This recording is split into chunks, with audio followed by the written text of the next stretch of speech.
E a boa atuação do Coritiba diante do Santos na Copa do Brasil ainda é assunto aqui no De Olho no Jogo. Agora vamos dissecar um pouco as formas como o Coritiba chegou até o gol do Santos, o que mudou do coxa da Vila Belmiro para o jogo do Couto Pereira e também a boa atuação do goleiro João Paulo e também de alguns valores individuais do Coritiba. A partir de agora, tudo isso aqui no De Olho no Jogo.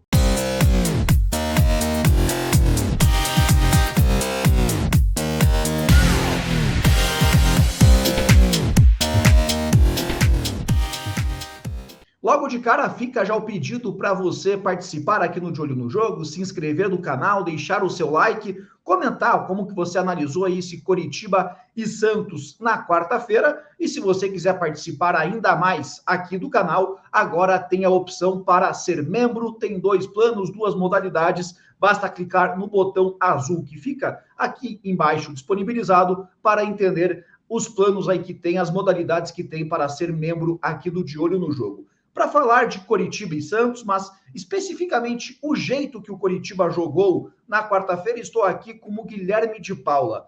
Fala aí, Guilherme, tudo beleza? Na live, eu até apontei, Guilherme, que o Coritiba foi o protagonista do jogo, só que ali eu cometi uma falha de não especificar qual foi a forma desse protagonismo do Coritiba, porque isso pode acontecer de várias formas, ou trabalhando muito bem a bola, ou realizando a marcação-pressão, buscando um jogo mais direto. Como que você analisou esse Coritiba e Santos e como que você define esse protagonismo do Coritiba na partida de quarta-feira, Gui?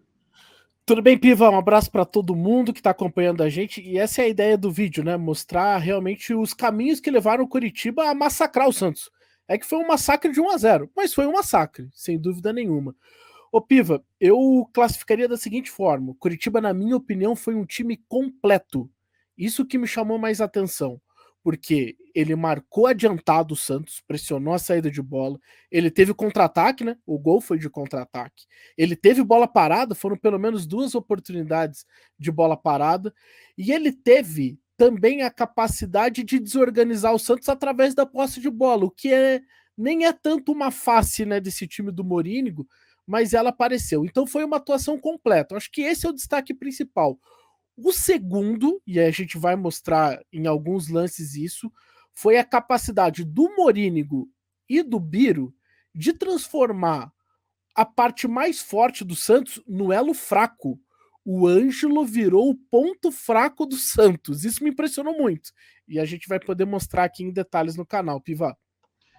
E claro, né, Guilherme, a atuação do Guilherme Biro chamou muito a atenção, porque, como você bem colocou, o Biro conseguiu anulá-lo defensivamente, ofensivamente e defensivamente. Coritiba conseguiu explorar esses pontos do Santos, né? Coritiba defensivamente se resolveu com a entrada do Biro e com a formatação ali disponibilizada pelo Morínigo, e o Ângelo poucas vezes acompanhava ali o lateral coxa branca, mas um jogador que passou muitas vezes despercebido até agora é o William Farias. Ele tem participação no gol, ele tem participação em outro lance muito perigoso, numa grande defesa do João Paulo, e acaba sendo um retrato desse Coritiba mais completo, como você destacou, Guilherme. Sem dúvida, Piva. E aí, para mim, mostra, claro, qualidades do Coritiba, mas eu acho que as duas coisas estão combinadas, tá? Tem defeitos aí do Santos, tem problemas do Santos, como a gente vai ver nesse lance aqui, que deixa muito claro, né? Como o Coritiba conseguiu explorar também as costas dos dois atacantes, perdão, do Santos, né? Que a gente tá vendo o Angulo e aqui o Ricardo Goulart, e eles deixam completamente livres o William Farias nesse lance específico, e o Andrei também jogou muito livre, né? Os dois volantes do Coritiba tiveram liberdade para jogar. O Essa daqui Andrei, impressiona demais, né? olha o espaço que ele tem. Tempo e espaço, finaliza, e aí o João Paulo faz uma grande defesa. Isso aconteceu muito durante o jogo, não É isso foi que eu ia só... falar, né, Guilherme? Porque esse é um lance que a gente tá ilustrando com o William Farias, mas o Andrei tem pelo menos 3 finalizações na partida. Uma, ele isola, mas outras Uhum. 2 ele exige, leva perigo contra a meta adversária. Então, os 2 volantes do Coritiba tinham muita liberdade. Eu vejo assim, cara, que foi um jogo pro Morínigo guardar em algum lugar, sei lá, não sei se ele usa pendrive, HD externo. O cara, ele tem que guardar esse jogo porque é um jogo para orgulho pro treinador. Agora o Bustos deve ter se desesperado, porque ele foi um time até em muito cima disso, Guilherme, a respeito do Morínigo primeiro, cara, eu tenho dificuldade em apontar um jogo do Coritiba sob o comando do Morínigo com esse grau de domínio. E aí não estou nem falando de nível de adversário.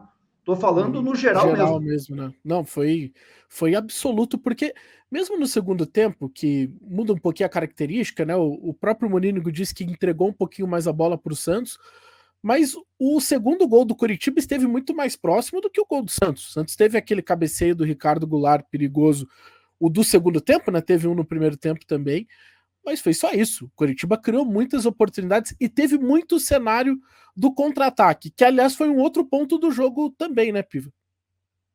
Exato. Inclusive o lance do gol, né, em que o Henrique faz o desarme ali atrás e o William Farias ganha a disputa corporal ali, ganha, é mais esperto aí, né, no lance com o jogador do Santos e já aciona o Aleph Manga que explode. Não é o primeiro gol que o Coritiba marca dessa maneira, né? O Aleph Manga. É até parecido com o gol do Atletiba, né? Claro, um desenho diferente, mas a arrancada do Manga é um cenário parecido. A capacidade dele ganhar, né, do marcador dele, do lateral esquerdo, e da cobertura também, né, do Eduardo Bauer, é muito claro. Ó, quando o Pires, né, vai começar a correr, ele já disparou, não pega mais. É que no Atletiba era um ataque posicional, né, e daí foi um lance que o Aleph Manga veio aqui buscar essa bola, o Abner acompanhou ele no encaixe de marcação, aí ele gira e recebe o passe do Tony Anderson. Só que é um contra-ataque, o que facilita ainda mais para ele, e aí uma ótima finalização, né? É uma característica do Manga. O Manga, eu diria assim, ele é aquele atacante de bastante decisões erradas, eu diria até, bastante, assim, ele toma decisões erradas, mas ele é um cara goleador, né? Ele entrega gol pro time. E isso faz bastante diferença. Muito a atenção, Guilherme. Eu acho o Manga extremamente fominha em alguns momentos. Isso aí. Ele quer chutar pro gol muitas vezes, mas um ponto não tem como negar. E ele, além dessa artilharia, são em jogos importantes, cara. É isso, também. A gente está falando de um jogador que fez 6 gols no Campeonato Paranaense, mas só 2 na primeira fase. Ou seja, o Grosso ficou ali para a semifinal, 3 gols contra o Atlético, 3 gols em Clássico Atletiba, semifinal do estadual, os 3 gols do Coxa foram dele. Aí fez o gol contra o Maringá, foi uma goleada, foi fácil, mas é ele que abre o caminho para essa goleada. Aí gol na primeira rodada do Brasileiro e gol agora contra o Santos num jogo, num duelo muito equilibrado pela Copa do Brasil, um duelo equilibrado no papel, né? Porque o jogo Curitiba foi bem superior. E assim, né? Até o da goleada contra o Maringá, cara, é o gol que quebra ali o gelo, porque o Couto Pereira tava tenso ali, né? Ainda era um momento de tensão aquele início de segundo tempo. Afinal, tava empatado no agregado, né? Tava tudo igual, tava 2-2. E ele vai lá e faz aquele gol que desequilibra. Um outro cara que chamou a atenção, né, Piva, no jogo foi o Cleiton e como ele participou de momentos decisivos do Coritiba, né, ao longo do jogo. E aí a gente está vendo um lance de bola parada, que o Cleiton participa diretamente, né, consegue finalizar. E eu acho que é interessante a gente mostrar esse lance, porque dá um pouquinho da noção também de como o Coritiba conseguiu ser completo, né, mais ou menos na linha que a gente falou agora há pouco. Como o Coritiba conseguiu atacar o Santos de diversas formas, inclusive nessa questão da bola parada apareceu e poderia ter marcado o gol. Essa defesa do João Paulo, ela é absurda nesse lance. Talvez tenha sido a mais difícil. Acho que sim. De todas o jogo. A mais plástica talvez tenha sido aquela do chute do Farias, porque a bola ia, né, seria um golaço do William Farias, mas a mais difícil, acredito que tenha sido esse cabeceio do Regis. E essa questão da bola parada defensiva do Santos é algo que é pauta lá no Litoral Paulista. Eu participei de uma live com os amigos lá do De Olho no Peixe, antes do jogo no Campeonato Brasileiro, e eles perguntaram, a bola parada do Coritiba ofensiva é boa? Porque a defesa do Santos é uma tragédia nesse quesito. E aí, claro, a gente pegou esse lance do Cleiton para ilustrar, mas tiveram outras bolas paradas em que o Coritiba quase marcou gol. O Santos marca individualmente, né? Marca ali com praticamente todos os jogadores dentro da área, apenas 2 que marcam a zona, o resto é tudo individual.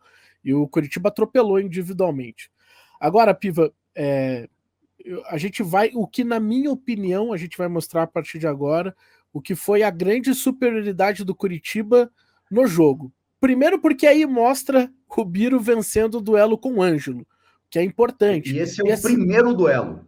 É o primeiro, é 1 minuto. A gente tá falando de 1 minuto e meio. E esse tem um peso muito grande até para quebrar mentalmente ali o Ângelo, né? Exatamente. E aí, Piva, a gente já pode até observar, vou até voltar aqui um pouquinho, pelo seguinte, o Santos, ele tenta marcar o Coritiba pressionando, né? Pressionando a saída de bola, né? Adianta seus 4 jogadores ali, mais um volante. Só na imagem são 4 e tinha mais gente do outro lado, né? Que não tá não aparece nesse ângulo. Exatamente. E aí, cara, essa bola chega no Aleph Manga, olha o tempo e espaço que ele tem, ó. Porque o Pires não sai para pressionar o lateral esquerdo, e aí o Manga vai muito bem. Porque ele acha quem? O Biro.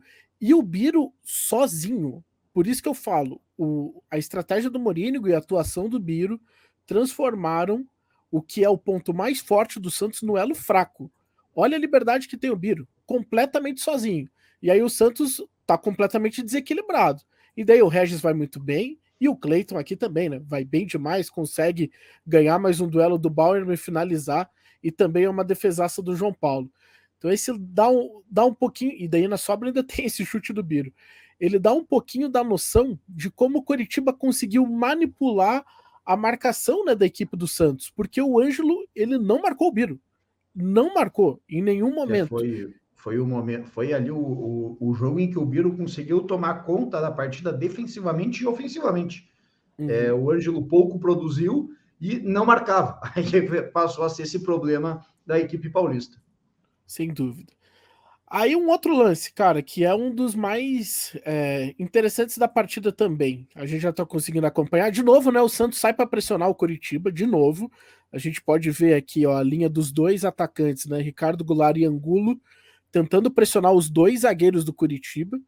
E aí o Coritiba utiliza um outro recurso, por isso que eu falei de atuação completa, que é o movimento de apoio do centroavante, né? Que é o Cleiton. Aí o Cleiton ganha o duelo com o Maicon, duelo difícil, porque o Maicon é bom nessa bola, e o passe para o Regis é espetacular. Aí, Piva, eu acho que tá a grande diferença do Cleiton para o Léo Gamalho nesse jogo, tá? De maneira geral. Porque o Léo Gamalho, ele sai da área, não acho que ele é um centroavante cego, né? Aquele cara que não enxerga nada quando sai da área. Não, ele tem bons movimentos. Só que o Cleiton, ele saiu da área para organizar o time. Ele fazia esse movimento de apoio, o zagueiro do Santos acompanhava, ele ganhava essa bola, sustentava, né? Conseguia girar e encontrava passes para armar o ataque. Então ele foi mais um armador. O Léo Gamalho, ele não é esse armador. Normalmente ele dá um passe assim, mais para dar continuidade à jogada. O Cleiton não. Ele deu passes para organizar os ataques. E aí facilitou até a vida do Regis, a vida dos 2 extremos, né, do Aleph Manga e do Igor Paixão. Isso chamou muita atenção também, como o Coritiba conseguiu utilizar o centroavante para desmarcar, para desorganizar a defesa do Santos. Em resumo, Piva, o Coritiba atacou de todas as formas. Foi isso que me impressionou. Como que o Coritiba dominou com tudo. Se eu tivesse que puxar um ponto, seria esse ponto do lado esquerdo, que virou o lado forte do Coritiba e o ponto fraco do Santos. A única notícia ruim é que a vantagem ali, claro, joga por um empate, mas o 1-0 não retrata o que foi o jogo. Não. Uma partida como essa tinha que ter colocado ali um placar maior, até para ter uma folga mais garantida ali na Vila Belmiro. E Piva, assim, pelo equilíbrio de elenco, tá, dos 2 times, e eu acho que esse equilíbrio ainda existe, é muito difícil que alguém seja superior nesse nível que o Coritiba foi. E aí até o Santos, não acredito, e nem o Coritiba lá na Vila Belmiro. Eu não vejo esse jogo se repetindo no confronto entre os 2 times, ainda mais com um jogo condicionado, né? O Coritiba com uma vantagem, você já tem ali uma condição estabelecida pelo placar. Então é o único ponto que se lamenta. Só tem um detalhe, né? O Coritiba, ele não tem responsabilidade nesse placar de 1-0, pelo placar ter sido menos do que ele produziu. Porque o Coritiba não perdeu o gol. não tem lance. Sério, eu tô tentando lembrar. O Coritiba não perdeu o gol. O único que eu acho que poderia ter tido Paixão, então. Não, essa do Regis, que o Cleiton. Ele poderia ter tentado o drible no goleiro. Só que, se ele não faz o gol, ia falar também aqui, poderia ter batido pro gol. Mas o que eu vejo assim de que mais eu discutiria da ação do jogador do Coritiba, as demais, puro mérito aí do goleiro João Paulo. Isso impressionou. O Coritiba não perdeu o gol. O que faz da atuação do goleiro João Paulo ela é gigantesca. A boa notícia é o seguinte: o João Paulo é destaque do Santos todo jogo, né? Foi destaque contra o Fluminense, foi destaque contra o Coritiba. E, cara, a gente até falou sobre esse jogo em uma das nossas lives. Universidade Católica do Chile na Vila Belmiro. Foi um banho parecido no primeiro tempo lá. O time de Quito deitou, criou muitas chances e o João Paulo defendeu muito. Então o Coritiba, na minha opinião, dificilmente, se for um jogo normal, ele não vai fazer gol lá na Vila. Eu vejo que o Coritiba vai marcar gols lá. É muito provável, né? Se tivesse que apostar, apostaria nisso. E você, como que avaliou aí esse Coritiba 1, Santos 0? Como que vê essa vantagem coxa branca para partida de volta dia 12 de maio? E também o que espera do Coritiba no Campeonato Brasileiro? Esse jogo será possível se repetir? O Coritiba conseguirá usar essa partida contra o Santos, esse desempenho como padrão para a sequência da temporada? Participe aqui no De Olho no Jogo. Um abraço a todos.